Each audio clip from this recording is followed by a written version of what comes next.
Bismillahirrahmanirrahim. Assalamualaikum warahmatullahi wabarakatuh. Innal hamdalillah nahmaduhu wa nasta'inuhu wa nastaghfiruh wa na'udzu billahi min shururi anfusina wa min sayyiati a'malina. Man yahdihillahu fala mudilla lahu wa man yudlil fala hadiya lahu.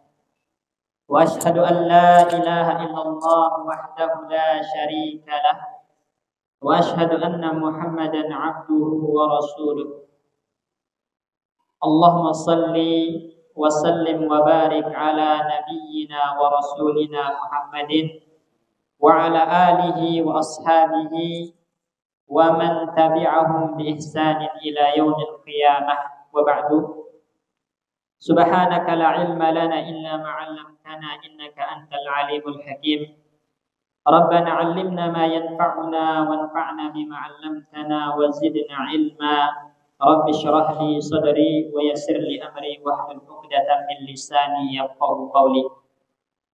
Jamaah kaum muslimin, ikhwani wa akhwati, teman-teman sekalian rahimani wa rahimakumullah. Berangkat dari firman Allah Subhanahu wa taala, wa dzakir fa inna dzikra tanfa'ul mu'minin. Ingatkanlah karena saling mengingatkan itu bermanfaat bagi orang-orang beriman. Telah kita ketahui bersama, pada saat ini kita berada di bulan Dzulqa'dah, ya. Yang mana bulan Dzulqa'dah ini adalah salah satu dari bulan-bulan haram yang 4, yaitu Dzulqa'dah, Dzulhijjah, Muharram dan Rajab. Ini ada 4 bulan haram. Dan kita berada di bulan Dzulqa'dah. Ketahuilah, bulan Dzulqa'dah atau bulan haram yang 4 ini adalah bulan yang Allah Subhanahu wa taala melarang kita atau memperingatkan kita, jangan kita isi bulan-bulan ini dengan kemaksiatan. Karena dosa melakukan maksiat di bulan-bulan haram itu dilipat gandakan oleh Allah Subhanahu wa taala. Makanya Allah dalam Al-Quran mengatakan wala tazlimu fihinna anfusakum. Jangan kalian zalimi diri kalian di bulan-bulan haram. Dengan cara apa? Dengan bermaksiat kepada Allah Subhanahu wa taala. Karena maksiat yang dilakukan di bulan haram, yang Allah haramkan di situ kemaksiatan, kedurhakaan, maka Allah lipat gandakan dosanya. Maka hendaklah kita waspada di bulan-bulan haram ini. Tinggalkan kemaksiatan, tinggalkan kedurhakaan, karena tadi Allah melarang kita untuk menzalimi diri di bulan-bulan haram ini. Dan juga telah kita ketahui, jamaah sekalian, teman-teman sekalian rahimani wa rahimakumullah, Al-Quran diturunkan oleh Allah Subhanahu wa taala itu untuk menjadi pedoman hidup bagi kita. Sebagaimana Allah firmankan, Syahrul Ramadan alladzi unzila fihi al-Qur'an hudan lin-nasi wa bayyinatin minal huda wal furqan. Faman syahida minkum asy-syahra falyasumhu. Bulan Ramadan di dalamnya kami turunkan Al-Qur'an, kata Allah. Tujuannya apa? Hudan lin-nas, sebagai petunjuk bagi manusia, sebagai pedoman hidup bagi manusia, dan sebagai pembeda antara yang hak dan yang batil. Maka karena Al-Quran itu adalah pedoman hidup, petunjuk hidup, banyak para ulama berusaha untuk mengumpulkan kaidah-kaidah yang bisa kita jadikan pegangan, ya, untuk kita jadikan rujukan di dalam beramal, baik yang terkait dengan masalah sosial, muamalah, akidah, fikih, dan yang semacamnya. Di antara kitab yang bagus membahas tentang kaidah-kaidah yang bisa jadi kita jadikan rujukan, ya, dalam beramal, kaidah-kaidah Al-Quran maksudnya adalah sebuah kitab yang berjudul Qawaid Qur'aniyah. Kaidah-kaidah Quran itu ada 50 kaidah Quran yang berkaitan dengan diri kita, jiwa kita, dan kehidupan kita dari semua ini. Baik, kita akan bacakan kaidah yang pertama di sini. Qala al-muallifu rahimahullahu ta'ala wa nafa'na bihi wa bi ulumihi fid dharain. Berkata penulis di sini, al-qaidatul ula, kaidah yang pertama. Allah berfirman wa qulu lin-nasi husna. dan ucapkanlah oleh kalian perkataan-perkataan yang baik kepada orang lain. Jadi kaidah yang pertama itu perintah dari Allah untuk bertutur kata yang baik kepada orang lain. Ya, dan ini ada di dalam surat Al-Baqarah ayat 83. Kenapa kita dituntut oleh Allah Subhanahu wa taala untuk berucap yang baik? Karena al-insanu madaniyun bi tabi'ihi kama yuqal. Manusia itu adalah makhluk sosial. Ya, manusia itu makhluk sosial. Artinya dia nggak bisa hidup sendiri. Selalu butuh kepada orang lain. Nah, untuk menjaga hubungan yang baik dengan orang lain, maka kita dituntut untuk bertutur kata yang baik, berucap yang baik. Makanya Allah katakan wa qulu linnasi husna. Berkatalah kalian yang baik kepada orang lain. Ya, makanya para ulama mengatakan sumyal insanan li insihi. Ya, manusia itu dinamakan manusia karena mereka nggak bisa hidup sendiri. Ya, tapi butuh kepada orang lain karena manusia itu makhluk sosial. Ya, sebagian para ulama mengatakan manusia dinamakan manusia inisyanihi karena banyak lupa. Banyak lupa. Kalau berjanji suka lupa dengan janji, dan itu merusak hubungan tentunya. Ya, sehingga di sini karena manusia itu makhluk sosial, kasurat ta'amulatuhu al-yaumiyatu, banyak interaksinya setiap hari dengan orang lain. Ya, yang memiliki latar belakang yang berbeda-beda, baik secara akhlak, secara pemahaman, secara pemikiran. Itu kan memang seperti itu adanya manusia. Kita berinteraksi dengan banyak orang yang latar belakangnya berbeda-beda dengan kita. Ada yang dia itu lembut orangnya, ada yang kasar, ada yang kalau bertutur kata itu enak didengar, ada yang bertutur katanya keras. Maka bagaimana cara kita menyikapinya? Nah, ini yang akan dibahas, ya. Nah, ketika kita berinteraksi dengan banyak orang, maka yasma'ul hasana wa ghairah. Kadang-kadang kita mendengar ucapan yang baik, lembut, kadang-kadang juga kita mendengar ucapan yang kasar dari orang lain. Wa yara ma yastasiruhu, dan kadang-kadang dia melihat sesuatu yang bisa membuat emosinya naik, marah, yang membuat emosinya bersedih dan semacamnya. Maka Al-Qur'an pada ayat yang ke-83 dari surat Al-Baqarah ini datang mengajarkan kita bagaimana supaya kita mengatur lisan kita sehingga interaksi kita dengan orang lain itu berjalan lancar. Ya. Saya mengatakan di sini innaha qaidatun tatakarraru dzikruha fil Qur'ani fi aktsara min mawdi'in imma sarahatan aw timna. Kaidah wa qulu linnasi husna, ucapkanlah ucapan yang baik kepada orang lain. Ini berulang kali disebut di dalam Al-Qur'an. Jadi banyak sekali disebutkan oleh Allah di dalam Al-Qur'an kaidah ini, baik secara tegas ataupun secara tersirat. Maka ini mengajarkan kepada kita pentingnya kaidah ini. Pentingnya kaidah ini, yaitu pentingnya untuk bertutur kata yang baik kepada orang lain. Karena diulang-ulang penyebutannya oleh Allah Subhanahu wa taala. Misalnya Allah katakan dalam surat Al-Isra ayat 53. Wa qul li'ibadi yaqulu allati hiya ahsan. Katakanlah wahai Muhammad kepada hamba-hambaku agar mereka mengatakan ucapan-ucapan yang baik. Jadi Nabi diperintahkan oleh Allah untuk memerintahkan umatnya supaya bertutur kata yang baik. Ini. Kemudian juga dalam surat Al-Ankabut ayat 46 Allah Subhanahu wa taala berfirman, "Wala tujadilu ahlal kitabi illa billati hiya ahsanu illa alladziina zalamu minhum." Jangan kalian mendebat orang-orang ahli kitab, maksudnya Yahudi dan Nasrani, illa billati hiya ahsan, kecuali dengan cara yang lemah lembut yang baik. Jadi mendebat itu kan amalan lisan. Beradu argumentasi itu perbuatan lisan. Nah, maka bagaimana caranya ketika berdebat dengan ahli kitab? Allah memerintahkan kepada kita, debatlah mereka dengan cara yang baik, yang lembut, yang bagus. Makanya Allah juga katakan kepada Nabi Musa dan Harun, ya, ketika diperintahkan menghadap Firaun, apa katanya? Wa qula lahu qaulan layyina. Ya, ucapkanlah kepada Firaun itu wahai Musa dan Harun ucapan yang lembut, la'allahu yatadzakkaru aw yakhsha. Ya, dengan harapan Firaun itu bisa sadar dan juga bisa takut kepada Allah Subhanahu wa taala. Jadi begitu banyak ayat-ayat Al-Qur'an yang memerintahkan kepada kita untuk bertutur kata yang lembut, baik kepada kawan maupun lawan.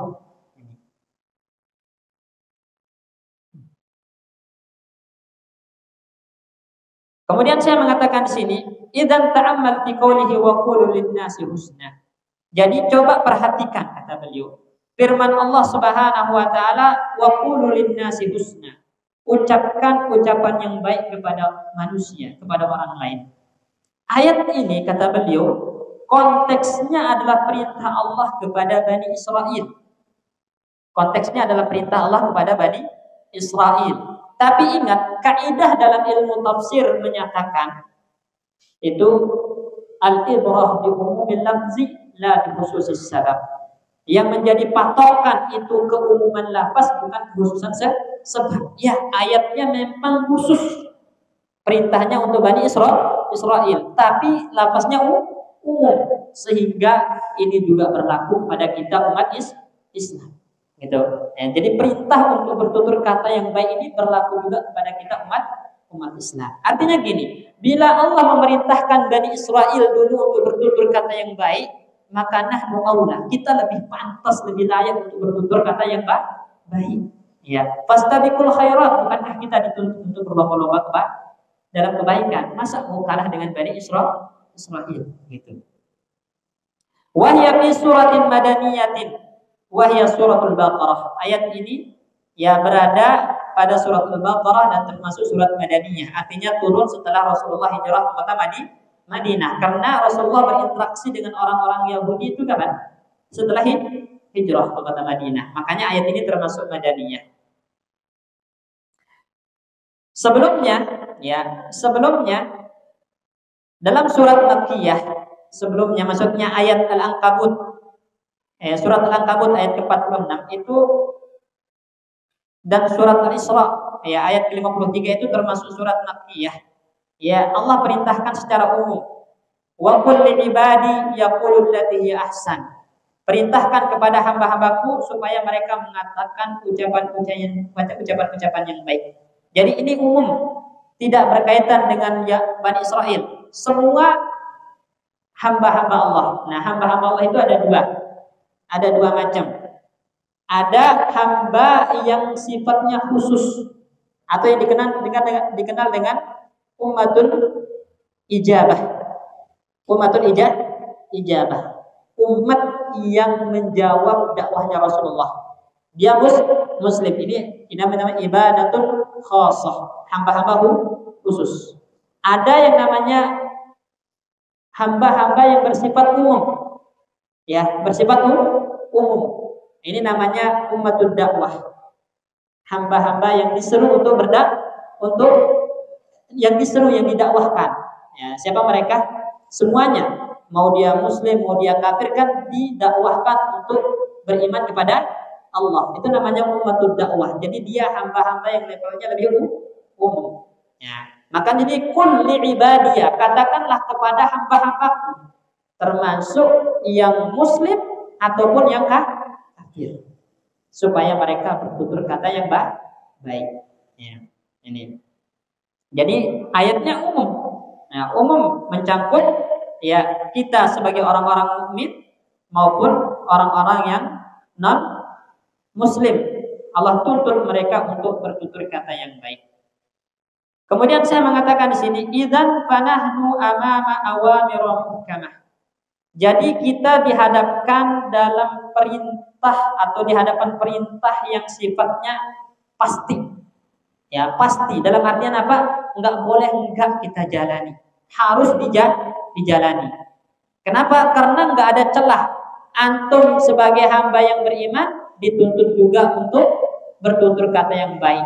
Mereka orang-orang yang tidak beriman kepada Allah dituntut juga untuk bertutur kata yang baik. Ini. La yustasna minha syai'un. Tidak dikecualikan apapun. Jadi seluruh manusia tanpa melihat bagaimana agamanya itu dituntut apa? Untuk bertutur kata yang baik. Kenapa? Karena tadi untuk menjaga harmonisasi, untuk menjaga hubungan sosial. Ini. Jadi enggak melihat bagaimana agamanya, bagaimana imannya, semuanya dituntut. Mau muslim, mau non muslim dituntut untuk berkata yang baik di sini. Illa fi hali mujadalati ahli kitab kama sabaq. Kecuali nih orang-orang muslim satu-satunya tempat boleh dia agak keras ya, itu ketika mendebat ahli kitab yang zalim. Ahli kitab yang zalim. Yang zalim itu maksudnya apa? Zalim itu yang mereka menghina Allah secara terang-terangan, menghina Rasulullah SAW secara terang-terangan. Nah, itu baru kita boleh agak keras dalam berbicara kepada mereka. Selainnya itu kita dituntut untuk bertutur kata yang lembut. Wa min al-lataif ma'a hadhil ayah, kata Syekh. Kemudian ada sisi yang cukup menarik dari ayat ini, yaitu firman Allah wa qulu lin-nasi husna. Itu ada bacaan lainnya wa qulu lin-nasi hasanan. Jadi ada dua qiraah, ada yang membaca husna, ada yang membaca hasanan. Nah, apa perbedaannya? Maka ahli tafsir, para ulama ahli ilmu mengatakan wal qaulul hasanu yasmalul hasana fi hayatihi wa bi ma'nahu fa fi ya. Qaulul hasan, ucapan yang baik itu mencangkup caranya dan lafaznya. Ya, caranya dan lafaznya. Ya, ini. Perhatikan. Kalau husna itu redaksinya harus lemah lembut, harus baik. Ya. Karena ada ucapan yang baik tapi disampaikan dengan cara yang keras. Kira-kira orang menerima enggak? Ya. Makanya para ulama mengatakan banyak kebenaran itu ditolak karena cara penyampaiannya yang buruk. Banyak kebenaran ditolak karena cara menyampaikannya yang buruk, yang kasar. Sebaliknya banyak keburukan, banyak kejelekan, banyak kesesatan itu diterima dengan mudah karena cara penyampaiannya yang lemah lembut, yang baik. Makanya Allah katakan wa qul lin-nasi hasana. Ucapkan kepada manusia ucapan yang baik, baik secara tata caranya dan baik juga secara lafaz dan maknanya. Ini. Makanya fa bi hayatihi, yang dimaksud dengan tata cara itu ayyakuna bil lutfi wal lin wa adamil ghilzati wasyiddah, yaitu caranya lembut, tidak kasar, tidak keras gitu. Jadi dengan lemah lembut, tidak keras, tidak memaksa dan yang semacamnya. Adapun dalam maknanya, maka ayyakuna khairan, ucapan itu ucapan yang mengandung kebaikan. Mengandung kebaikan. Karena ada ucapan-ucapan yang semuanya mengajak kepada keburukan. Nah, itu bukan termasuk qaulul hasan. Yang dimaksud dengan qaulul hasan itu adalah perkataan-perkataan yang mengajak kepada kebaikan dan mengandung kebaikan. Ya, ini. Kullu qaulin hasanin fahuwa khairun. Setiap ucapan yang baik itu maka dia khair, dan setiap yang baik itu maka dia hasan. Nah, ini kaidah. Setiap ucapan hasan itu dia baik, dan setiap yang baik itu maka hasan. Dianggap hasan, baik juga. Ini ya. Kemudian innana nahtaju ila hadhil qaidati bi kasratin. Kita sangat butuh kepada kaidah ini, kata Syekh. Kita sangat butuh kepada kaidah ini, yaitu kaidah untuk bertutur kata yang baik ini sangat butuh. Khasatan annana fi hayatina nata'amalu ma'asnafin mukhtalifatin min bashar. Terlebih lagi dalam kehidupan ini kita berinteraksi dengan banyak orang yang memiliki latar belakang yang berbeda-beda. Fihim al-muslimu, kadang kita berinteraksi dengan sesama muslim, wa fihim al-kafiru, kadang juga kita berinteraksi dengan non-muslim, orang-orang kafir, wa fihim as-salihu, ada teman-teman yang soleh, wa fihim at-talihu, kadang juga ada teman-teman yang buruk. Nah, kan memang seperti itu. Kadang kita punya teman yang baik, kadang juga punya teman yang buruk. Nah, kita dituntut berinteraksi dengan cara yang baik dengan mereka. Wa fihim as-saghiru wal kabir, juga kadang kita berinteraksi dengan anak kecil, kadang kita berinteraksi dengan orang tua. Ya, maka kita butuh kepada kaidah ini. Terlebih kepada orang-orang dekat kita. Kedua orang tua, ya, suami, istri, anak-anak, ya, kemudian asisten rumah tangga, ya, pembantu, orang-orang yang kita, ya, orang-orang yang tinggal bersama kita. Ini kan kita butuh berinteraksi kepada mereka dengan cara lemah lembut, menuturkan ucapan-ucapan yang lembut, yang baik kepada mereka. Makanya Allah perintahkan, ucapkanlah ucapan yang baik dengan manusia. Ya, coba bayangkan ini teman-teman sekalian. Kalau kita itu mudah untuk mengucapkan ucapan yang kasar, kotor, itu kira-kira orang senang gak dekat dengan kita? Benci, rusak hubungan sosial kita kan? Rusak. Ya, kalau hubungan sosial rusak, itu susah hidup kita. Susah hidup kita karena kita ini makhluk yang butuh kepada orang lain. Ya, nggak bisa kita itu nggak butuh kepada orang lain. Ya, makanya manusia itu dinamakan manusia karena memang dia butuh. Ya, nggak bisa hidup sendiri, butuh bantuan orang lain. Ya, makanya kebaikan, tata cara yang baik, ucapan yang luhur, tutur kata yang lembut itu kerap kali membuat orang senang dekat dengan kita. Makanya disebutkan dalam perkataan seorang penyair, ya, ahsin katanya, berbuat baiklah, baik secara tindakan maupun ucapan. Ya, faqala mastab'adal insana ihsan. Seringkali ya orang itu menjadi tunduk patuh karena kebaikan kita. Maksudnya apa? Senang kepada kita karena kita orang yang baik secara perbuatan maupun secara tutur kata kepadanya. Ya. Kemudian Syekh di sini membawakan bagaimana praktek dari kaidah ini. Ya. Anta ayyuhal mu'min, kata Syekh, Anda wahai orang-orang beriman, idza qallabtal Qur'ana, kalau Anda membuka lembaran-lembaran Al-Qur'an. Ya, jadi Syekh mengajak kita untuk membaca dan mentadabburi Al-Qur'an. Karena Al-Qur'an itu diturunkan untuk ditadabburi, direnungi, bukan hanya sekedar dibaca. Wajadta ahwalan nassa 'alaiha Al-Qur'anu katatbiqin 'amaliyyin li hadhihi qaidah.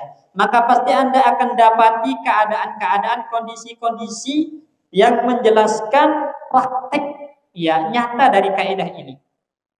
Misalnya dalam surat Al-Isra ayat 23, Allah Subhanahu wa taala berfirman, "Wala tanharhuma wa qul lahumā qawlan karīmā," kata Allah. Jangan kalian menghardik kedua orang tua kalian, tapi ucapkanlah kepada mereka ucapan-ucapan yang baik, ucapan-ucapan yang mulia. Ya. Jadi ini kan praktek dari firman Allah, "Qulu lin-nasi husna." Ucapkanlah kepada orang lain ucapan yang baik. Kedua orang tua termasuk orang lain? Termasuk. Maka bila teman kita aja kita perlakukan dengan baik, kita berkata yang lembut kepadanya, orang tua lebih pantas, lebih layak untuk kita bertutur kata lembut kepadanya. Makanya di sini Allah katakan la tanharhuma, jangan membentak, jangan menghardik kedua orang tua. Ya.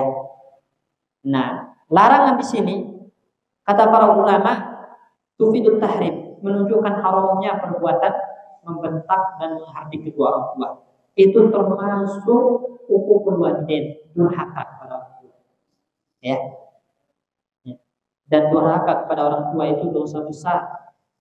Nabi Shallallahu Alaihi Wasallam ketika menyebutkan kepada kita apa aja dosa-dosa besar, Nabi mengatakan ijtanibu as-sab'al mubiqat, hindarilah 7 dosa yang membinasakan, yang menghancurkan. Para sahabat bertanya, apa wahai Rasulullah 7 dosa yang menghancurkan dan membinasakan itu? Maka dijawab oleh Nabi, pertama asyirku billah, berbuat syirik kepada Allah Subhanahu wa taala. Kemudian yang kedua uququl walidain, durhaka kepada kedua orang tua. Jadi diurutkan oleh Allah.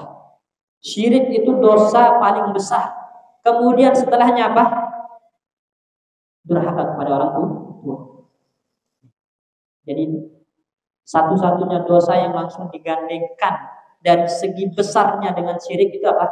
Berbuat durhaka kepada kedua orang tua. Sebaliknya di dalam Al-Quran, hak yang digandengkan dengan hak Allah siapa? Hak Allah. Wa qadha rabbuka alla ta'budu illa iyyah wa bil walidayni ihsana. Allah memerintahkan kepada kalian itu tidak beribadah kecuali hanya kepada Allah. Ini hak Allah. Kita dituntut hanya beribadah kepada Allah. Kemudian Allah sebutkan hak makhluknya. Yang paling berhak untuk kita berbuat baik kepadanya siapa? Wa bil walidayni ihsana. Terhadap kedua orang tua. Maka siapapun di antara kita yang masih mendapati kedua orang tua kita masih hidup, teman-teman sekalian, jemaah sekalian, maka hendaklah kita berbakti. Ya, hendaklah kita berbakti. Jangan sampai kita termasuk orang yang didoakan oleh malaikat Jibril. Dalam sebuah hadis, ketika Rasulullah SAW naik mimbar, Jibril berdoa dan memintakan Nabi mengatakan amin. Di tangga pertama, Nabi mengatakan amin, dan doa Jibril adalah man adraka ramadhana summa salaha wa lam yughfar lahu raghima anfuhu. Ya, celaka binasa orang yang berjumpa dengan bulan Ramadan, kemudian Ramadan usai namun dosa-dosanya tidak diampuni oleh Allah Subhanahu wa taala, karena Ramadan tidak dijadikan sebagai momen untuk meraih ampunan Allah. Didoakan kebinasaan, kehancuran, kerugian oleh malaikat Jibril. Maka Nabi diperintahkan, "Qul amin," katakan amin wahai Muhammad. Lalu Nabi mengatakan amin, semoga Allah kabulkan. Kemudian di tangga yang kedua, Jibril mengatakan celaka, binasa, man adraka abawaihi aw ahadahum. Orang-orang yang mendapati kedua orang tuanya masih hidup atau salah satunya, walam yudhilahul jannah, tapi itu tidak membuat dia masuk surga karena tidak berbakti kepada kedua orang tuanya. Maka rugi, ya, dan sangat didoakan dengan kebinasaan, kehancuran oleh malaikat Jibril orang yang tidak berbuat baik kepada kedua orang tuanya sedangkan kedua orang tuanya masih hidup atau salah satunya. Lalu bagaimana kalau ternyata kedua orang tua kita telah wafat? Kesempatan untuk berbakti tidak terputus.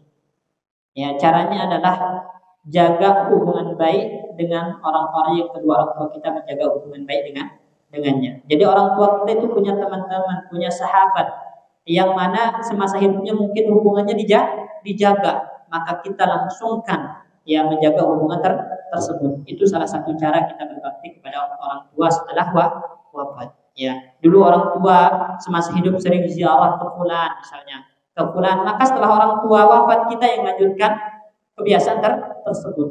Nah, itu cara berbakti kepada orang tua setelah wafat. Di samping kita banyak-banyak beramal soleh, ya, karena amal soleh yang kita lakukan juga akan berdampak kepada kedua orang tua kita. Jadi la tanharhuma, kata Allah, jangan ya menghardik kedua orang tuamu, tapi ucapkanlah kepada mereka ucapan yang baik, ucapan yang santun dan lembut. Innahu amrun bi'adamin nahri. Ya, sejatinya ayat ini perintah supaya kita tidak menghardik, ya, dan perintah untuk mengucapkan ucapan yang lembut, ucapan yang baik yang tidak ada unsur kasarnya sama sekali. Itu adalah bentuk juga larangan untuk mengucapkan ucapan yang kotor, ucapan yang kasar. Sekarang kan banyak anak-anak yang sama orang tuanya sembarangan ngomong. Ini sembarangan ngomongnya. Di dalam ayat Al-Quran kita mengucapkan aja. Wala taqul lahuma jangan ucapkan kepada kedua orang tua kalian Kalau bahasa kita itu dilarang oleh Allah, apalagi mengucapkan ucapan yang lebih kasar. Aja ketika orang tua memerintahkan sesuatu dan itu tidak bertentangan dengan ya syariat, kemudian kita mengatakan apalagi enggak mau, maka itu sudah termasuk dosa besar. Ya, termasuk dosa besar. Kecuali kalau orang tua kita memerintahkan maksiat, itu beda lagi. Maka nggak ada kewajiban taat, kepada orang yang memerintahkan maksiat. Tapi kalau yang diperintahkan itu bukan maksiat, walaupun sifatnya mubah. Nah, ya, coba kasih makan ayam yang di belakang. Enggak ini juga termasuk durhaka. Termasuk durhaka, maka waspadalah. Kemudian contoh lainnya, misalnya dalam surat Ad-Duha, ya, Allah Subhanahu wa taala mengatakan wa ammas-sa'ila fala tanhar. Wa ammas-sa'ila fala tanhar. Adapun orang-orang yang meminta-minta itu maka jangan dihardik. Jadi kan kita sering berjumpa dengan pengemis, ya, pengemis. Kita tahu mungkin ini pengemis sebenarnya kaya gitu kan ya. Ya, sebenarnya kaya, penghasilannya lebih besar daripada yang kerja di pabrik misalnya. Nah, ya, kita tahu, tapi kita dilarang untuk menghardiknya. Kita dilarang untuk mengucapkan ucapan yang kasar kepadanya. Kalaupun harus kita tolak-tolak dengan ucapan yang lembut, yang halus. Karena Allah mengatakan wa ammas-sa'ila fala tanhar. Adapun orang-orang yang meminta-minta itu jangan dihardik, jangan dikasari dengan ucapan-ucapan yang keras. Ya. Ba'dul ulama, sebagian para ulama yara umumaha, ya, melihat keumuman ayat ini berlaku untuk semua orang yang meminta-minta, baik meminta-minta harta atau meminta ilmu. Ini. Jadi meminta harta itu seperti para pengemis, itu kan minta-minta uang. Itu jangan dihardik, jangan dikasari. Kalau memang nggak mau ngasih, tolak dengan cara yang lembut, yang santun. Kemudian ada juga orang-orang yang datang untuk minta diajari. Minta diajari. Jadi dia datang minta ilmu, maka tidak boleh ditolak. Jangan ditolak dengan kasar. Kalau memang nggak mau ngajari, tolak dengan cara yang lembut dan santun. Karena di antara adab orang berilmu itu, ketika datang orang kepadanya untuk belajar, maka tidak pantas untuk dia menolaknya. Tidak pantas untuk dia menolaknya. Bukankah Allah mengatakan, ya, ketika mensifati Rasulullah SAW, wa ma sahibukum bidhanin, ya, wa ma sahibukum bidhanin, maksudnya Nabi Muhammad itu bukan orang yang pelit dalam masalah ilmu, ya, bukan orang yang pelit dalam masalah ilmu. Siapapun yang datang belajar kepada Rasulullah disambut. Bahkan Nabi mengatakan marhaban bi talibul ilmi, selamat datang wahai para penuntut ilmu, selamat datang, disambut oleh Rasulullah SAW. Ya. Cuman kadang ada orang-orang yang memperdagangkan ilmu, ya, yang memperdagangkan ilmu, yang apa istilahnya itu, yang menarikkan, ya, menarikkan ilmu, sehingga ketika tidak sesuai tarif marah-marah, ucapannya kasar, keras, ya, dan ini tidak layak. Nah, makanya ba'dul ulama yaqul, sebagian para ulama mengatakan terkait tafsir wa amassa-ila fala tanhar ini, fala tasjarhu, jangan kamu menghardiknya, jangan kamu berkata kasar kepadanya, walakin tafaddala alaihi bi syai'in, tapi berikan sesuatu kepadanya. Ya, berikan sesuatu kepadanya. Jadi kalau dia minta harta, kita punya kelebihan, kita berikan walaupun enggak seberapa. Kita ada orang minta belajar, kita ajarkan, walaupun apa yang kita ajarkan itu mungkin tidak seberapa. Setidaknya kita tunaikan hajatnya dan tidak ada ruginya, benar nggak? Tidak ada ruginya. Ya, jangan kita berpandangan seperti ini, teman-teman sekalian. Apa untungnya saya ngasih fulan, gitu kan? Apa untung saya ngajar fulan? Jangan kita berpandang seperti itu. Kenapa? Sejatinya kita butuh kepada orang yang minta tadi. Bukan, jangan melihat dia yang butuh kepada kita, tapi lihatlah kita yang butuh kepada dia. Ya. Kenapa? Karena ketika kita membantunya, kita dapat pahala enggak? Pahala.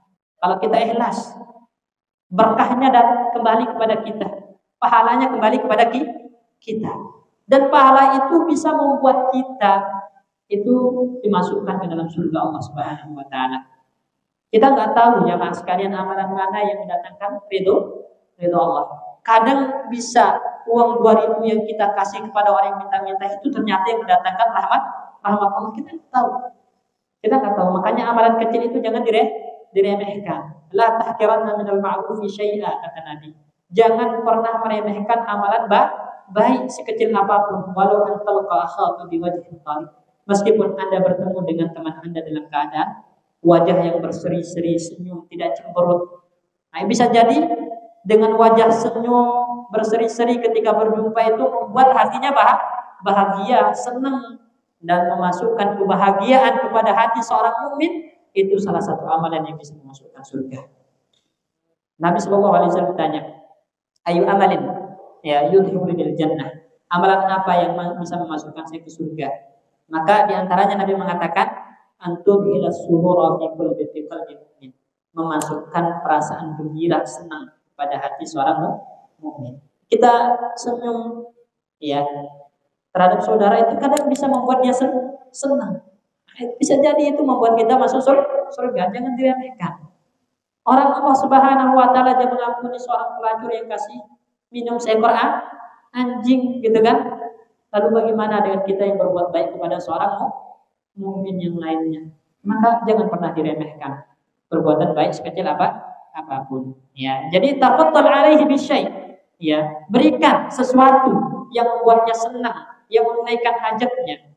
Kalau memang kita nggak bisa memberikan karena nggak punya, maka ruddahu biqaulin jamil. Tolak dengan ucapan yang baik, dengan ucapan yang indah, dengan ucapan yang lembut dan santun. Silahkan ditolak tapi santun caranya. Dan inilah praktek dari firman Allah, wa qulu linnasi qaulan hasanah atau husna tadi. Wa qulu linnasi husna atau hasanah. Ucapkan kepada orang lain ucapan yang baik, lembut ini. Kemudian juga di antara praktek lain dari kaidah ini yang disebutkan di dalam Al-Qur'an, misalnya adalah dalam surat Al-Furqan ayat 63, Allah Subhanahu wa taala berfirman, wa idza khatabahumul jahiluna qalu salama. Ya, hamba-hamba Allah itu ketika mereka diajak berbicara oleh orang-orang jahil dengan ucapan-ucapan yang kasar, yang keras, yang kotor, qalu salama, mereka membalasnya dengan ucapan yang baik. Jadi idfa billati hiya ahsan. Kata Allah, balas dengan cara yang lebih baik. Ya, jadi kalau kita dikasari, jangan malah melawan atau membalas dengan ucapan kasar. Karena kalau orang kasar dilawan dengan kasar, berarti kita nggak ada bedanya dengan dia. Itu benar nggak? Nggak ada bedanya dengan dia. Makanya Allah mengatakan, apabila orang-orang jahil itu berkata kasar kepadamu, ucapkan kepada mereka ucapan yang santun untuk menunjukkan kalau kamu itu beda dengan mereka.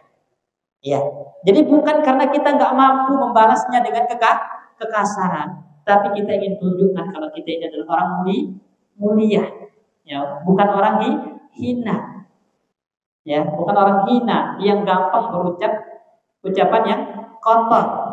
Makanya Nabi Shallallahu Alaihi Wasallam ketika menjelaskan sifat orang-orang mukmin, beliau mengatakan, laisal mukmin ya billa'an walad ta'an walal fahishil badi. Bukanlah sifat orang-orang mukmin yang suka melaknat orang lain. Bukan sifat orang-orang mukmin yang suka menuduh, yang menginjak-injak kehormatan orang lain. Bukanlah sifat seorang mukmin yang suka berkata keji dan kotor. Ini. Jadi mukmin itu kalau dikata-katai buruk, dibalas dengan kata-kata yang lembut. Ya, qalu salama, mereka mengucapkan ucapan yang baik. Yaqulu Ibnu Jarir ya, At-Tabari ketika menafsirkan ayat ini beliau berkata, wa idza khatabahumul jahiluna billah. Ketika orang-orang jahil, orang-orang yang tidak tahu tentang Allah, maksudnya orang-orang yang, karena begini, orang yang jatuh dalam kemaksiatan itu maka dia orang jahil namanya. Ya, orang jahil. Jadi ketika orang-orang yang jatuh dalam kemaksiatan itu atau orang-orang jahil itu mengajak bicara dengan ucapan-ucapan yang kita tidak sukai, kita tidak senangi, artinya itu ucapan-ucapan kotor, keras, kasar, ajabuhum bil ma'ruf minal qaul, maka dibalas dengan ucapan yang ma'ruf, yang baik, yang lembut. Wassadada minal khitab, dan ucapan-ucapan benar tadi. Ya, wa hum yaquluna dzalik.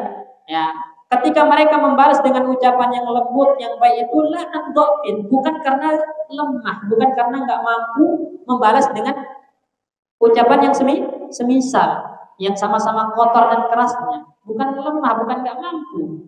Lakin antarafuin, tapi untuk menunjukkan kalau dirinya itu mulia. Gini, ya. Gini, apakah setiap lalat yang hinggap itu kita ladeni?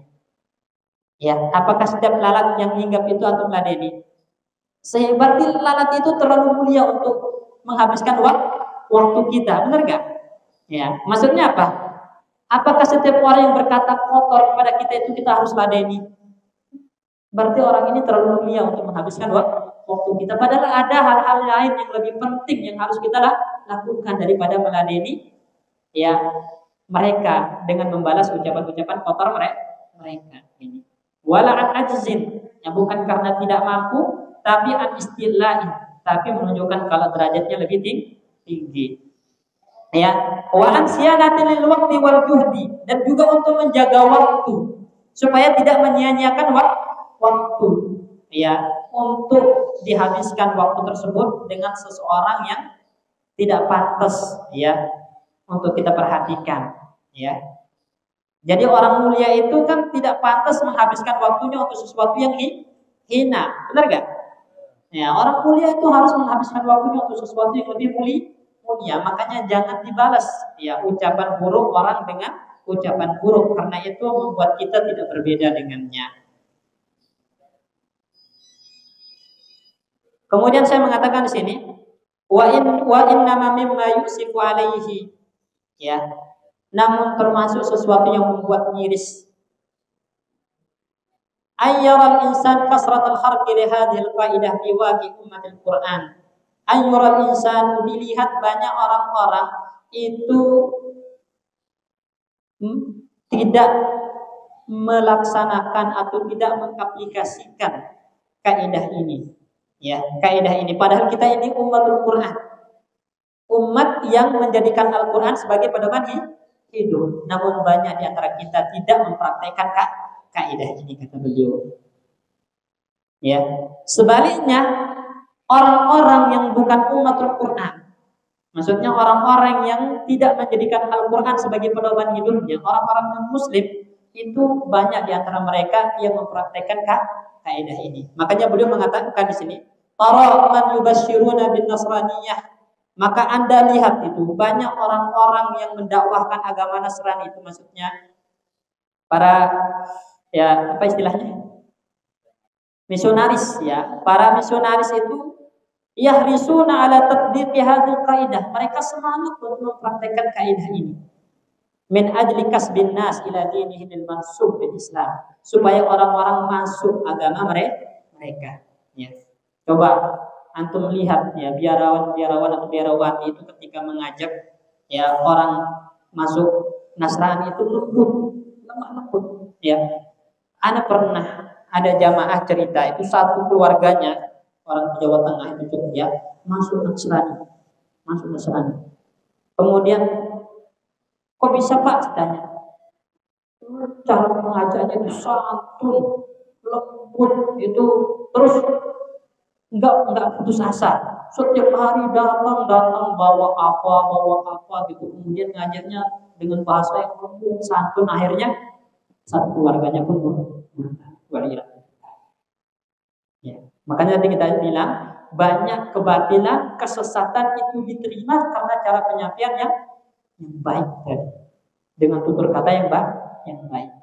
Mereka mempraktikkan kaidah ini. Padahal kita umatul Quran lebih pantas, lebih layak untuk mempraktikkan kaidah ini. Karena Allah yang memerintahkan kita di dalam Al-Quran, dan kita yang paling berhak untuk menjalankan Al-Quran. Karena kita membacanya, kita mengimaninya. Seperti itu. Apalaysa ahlul Islam ahaqqu bitatbiqi hadhil qaidah? Bukankah pemeluk Islam itu lebih pantas, lebih layak untuk mempraktikkan kaidah ini? Ya, min ajli kasbil khalqi ila hadzal dinil azim, supaya orang-orang itu mau memeluk agama yang mulia ini yang Allah ridhoi. Karena inna dina indallah al-Islam, agama yang diterima di sisi Allah itu cuma Islam. Wa may yabtaghi ghairal islami dina fala yuqbal minhu. Orang yang cari selain Islam sebagai agama tidak akan terima. Maka kita lebih pantas untuk berakhlak mulia, mengajak dengan cara yang lembut gitu. Sehingga orang-orang mau memeluk Islam. Coba untuk lihat bagaimana Nabi Shallallahu Alaihi Wasallam ketika berdakwah. Waktu Nabi Shallallahu Alaihi Wasallam diusir dari Makkah, ya, bahkan oleh orang-orang yang masih memiliki hubungan darah kekeluargaan dengannya, paman-pamannya, ya, dari suku Quraisy, Nabi diusir, disakiti ketika berdakwah. Nabi sempat hijrah ke Taif. Di Taif, apakah Nabi diterima? Enggak. Nabi Shallallahu Alaihi Wasallam diusir, dilempar batu sampai berdarah. Bahkan anak-anak pun ikut melempar Rasulullah Shallallahu Alaihi Wasallam. Sampai Rasulullah Shallallahu Alaihi Wasallam itu berdarah, kemudian duduk dan mengatakan, ya Allah, ya, Jibril datang, wahai Muhammad, Allah memerintahkan kepadaku untuk tunduk kepadamu. Silakan perintahkan aku apa yang harus aku lakukan kepada penduduk gaib. Kalau kamu memerintahkanku untuk menjatuhkan gunung ini kepada mereka, saya jatuhkan sekarang. Jibril. Tapi apa kata Rasulullah? Ya Allah, jika engkau membinasakan mereka, ya Allah, jangan engkau binasakan mereka, kata Rasulullah. Saya harap nanti ada dari mereka keturunan-keturunan yang menyembahmu, ya Allah. Ya Pak, kalau antum dilempar, diusir, kemudian datang malaikat Jibril, perintahkan saya binasakan. Tapi Rasulullah enggak. Iya, enggak. Tapi apa kata Rasulullah? Ya Allah, saya harap nanti dari mereka ada keturunan-keturunan yang beribadah padamu. Fa innahum la ya'lamun, karena sekarang itu mereka enggak tahu, orang-orang jahil. Makanya tadi apabila orang-orang jahil mengucapkan atau melakukan tindakan-tindakan yang tidak disukai, qalu salama, dibalas dengan ucapan yang baik. Dan kita tahu Islam masuk ke sini itu bukan dengan paksaan, tapi dengan akhlak yang mulia, cara penyampaian yang lembut, tutur kata yang lembut dari para pedagang-pedagang yang masuk ke Indonesia. Dan itulah praktek dari innama bu'istu liutammima makarimal akhlak. Jadi Nabi itu diutus untuk menyempurnakan akhlak yang mulia. Ya. Nah, maka begitupun fit ta'amul ma'al walidain. Ya. Banyak orang tidak mempraktekkan kaidah ini ketika bermuamalah dengan kedua orang tuanya. Benar enggak? Ya, banyak orang tidak mempraktekkan kaidah ini ketika bermuamalah dengan kedua orang tuanya. Sekarang itu berkata kasar kepada orang tua itu sudah menjadi hal yang lumrah, padahal itu dosa. Padahal itu dosa, dan itu sudah menjadi ciri-ciri hari kiamat, ya. Ya, antum tahu ciri-ciri hari kiamat itu salah satunya adalah antalidal amatu rabbataha, kata Nabi. Budak melahirkan tuannya.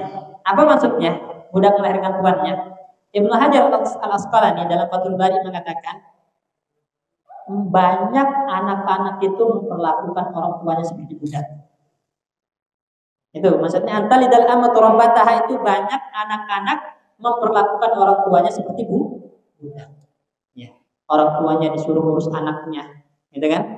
Ya, disuruh nyebukin anaknya, gitu kan? Orang tuanya disuruh nyuciin bajunya dia. Ya. Orang tuanya disuruh dulu ngepel dan semacamnya. Ini waliyatubillah. Orang tuanya dibentak-bentak dan yang semacamnya, seperti membentak budak.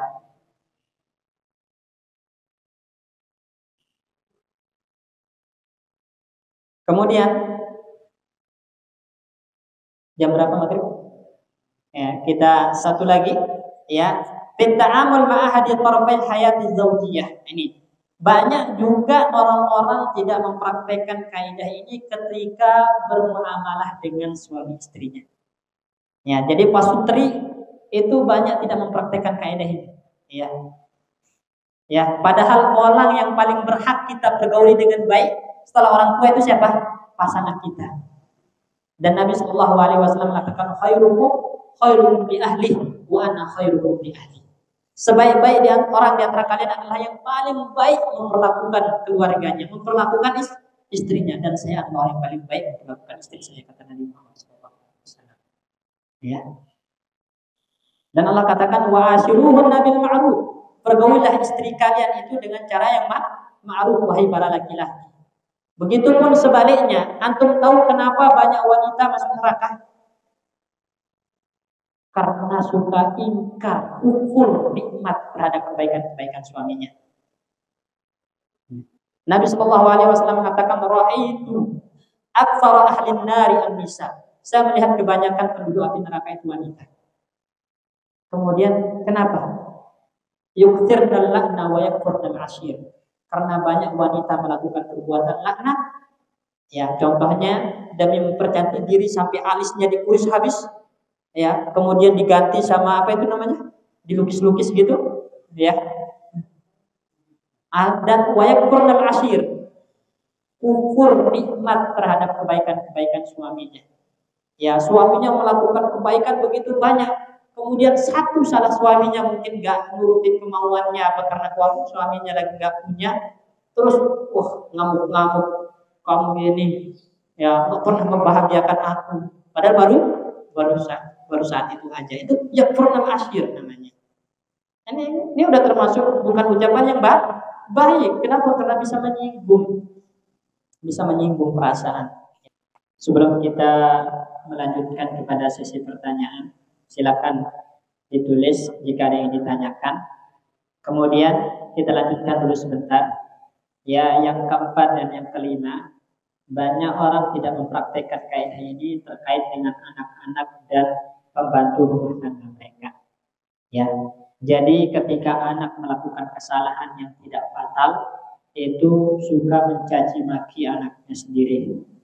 Itu tidak benar. Islam tidak membolehkannya. Karena Allah mengatakan wa qulu linnasi husna. Begitupun terhadap asisten rumah tangga. Jika ada yang memiliki, maka mereka adalah manusia yang patut diperlakukan layaknya manusia. Harus bertutur kata yang baik kepada mereka. Jangan dihardik, jangan dikata-katai yang kotor dan kasar. Karena itu bertentangan dengan firman Allah Subhanahu wa taala. Firman Allah tadi, wa qulu linnasi husna. Maka seorang mukmin adalah mereka berusaha mempraktikkan ayat ini ya dengan sebaik mungkin. Karena ciri mukmin yang baik kata Rasulullah adalah tidak berkata kotor, tidak melaknat dan tidak menginjak-injak atau merusak kehormatan saudaranya. Kemudian juga Nabi mengatakan al-muslim man salimal muslim min lisanihi wa yadihi. Muslim yang sebenarnya, muslim yang baik adalah muslim yang lain selamat dari lisan dan tangannya. Lisannya tidak panjang terhadap saudaranya, dalam arti tidak suka menggibah, merusak kehormatan saudaranya, dan juga tangannya tidak zalim kepada saudaranya. Jadi di sini ada mufakkirah, ya. Di sini ada beberapa pemikiran kita bacakan sebagai penutup. Man hasuna kalamuhu katsura muhibbuhu. Orang yang tutur katanya lembut, yang tutur katanya baik, maka semakin banyak orang yang menyukainya. Ya, jadi ini pertama teman-teman ya. Semakin lembut tutur kata kita, semakin santun tutur kata kita, maka semakin banyak orang yang menyukai kita.